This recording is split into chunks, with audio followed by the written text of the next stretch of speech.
ভাবুন তো, সিলেটের এক ছোট্ট গ্রাম থেকে উঠে আসা একজন মানুষ আজ দাঁড়িয়ে আছেন ইউরোপের রাজনীতির সবচেয়ে গুরুত্বপূর্ণ এক মঞ্চে।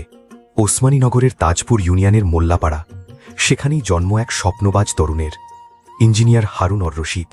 ধুলোমাখা পথ, সীমিত সুযোগ, কিন্তু তার চোখে ছিল বড় স্বপ্ন, নিজেকে বদলানো আর মানুষের জন্য কিছু করা। সংগ্রামকে সঙ্গী করে পাড়ি জমান যুক্তরাজ্যে। শুরুর দিনগুলো সহজ ছিল না, কিন্তু তিনি থামেননি। ধীরে ধীরে নিজের অবস্থান করে তুলেছেন। সফল ব্যবসায়ী, কমিউনিটি সংগঠক, একজন দায়িত্বশীল কণ্ঠস্বর হিসাবে। কিন্তু তার লক্ষ্য ছিল আরও বড়, শুধু নিজের জন্য নয়, মানুষের অধিকার, সুযোগ আর ভবিষ্যতের জন্য কাজ করা। আর সেই স্বপ্নই তাকে নিয়ে এসেছে সেনেট কামরিয়ের নির্বাচনে। তিনি প্রতিদ্বন্দ্বিতা করছেন ওয়েলস লিবারেল ডেমোক্র্যাটসের প্রার্থী হিসাবে, একটি ইতিহাস গড়ার লক্ষ্যে।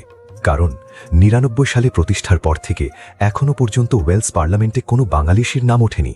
কিন্তু এবার সিলেটের সন্তান কি বদলে দিতে যাচ্ছে সেই ইতিহাস? তার প্রতিশ্রুতি স্পষ্ট: সবার জন্য মানসম্মত শিক্ষা, সহজলভ্য স্বাস্থ্যসেবা, শক্তিশালী স্থানীয় অর্থনীতি, অভিবাসী আর তরুণদের উন্নয়ন। তার নিজের ভাষায়, আমি আপনাদেরই একজন, আপনাদের স্বপ্ন নিয়েই এগিয়ে যেতে চাই। এটা শুধু একজন মানুষের গল্প না, এটা সিলেটের গল্প, এটা বাংলাদেশের সম্ভাবনার গল্প। গ্রাম থেকে গ্লোবাল মঞ্চ, এই যাত্রা প্রমাণ করে স্বপ্ন থাকলে সিলেটের মাটিও বিশ্ব জয় করতে পারে।